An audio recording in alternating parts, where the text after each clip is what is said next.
இருக்கட்டும் பரவட்டும் முத்தமிழ் தாய்க்கு என் முதற்கண் வணக்கங்கள்.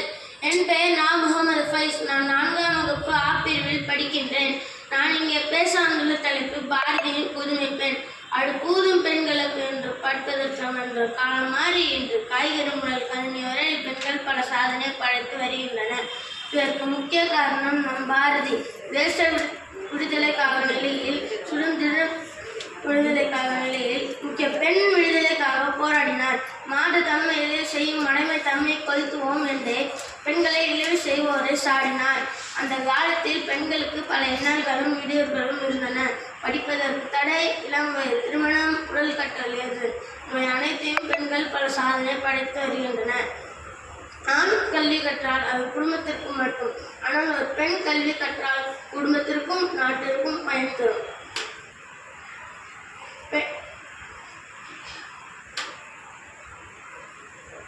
பெண்ணுக்கு கல்வி வேண்டும் உலகத்தை பேணுவதற்கு, பெண்ணுக்கு கல்வி வேண்டும் மக்களை பேணுவதற்கு, பெண்களுக்கு கல்வி வேண்டும் கல்வியை பேணுவதற்கு. இவை அனைத்தையும் பெண்கள் பல சாதனை படைத்து வருகின்றனர். நன்றி, வணக்கம்.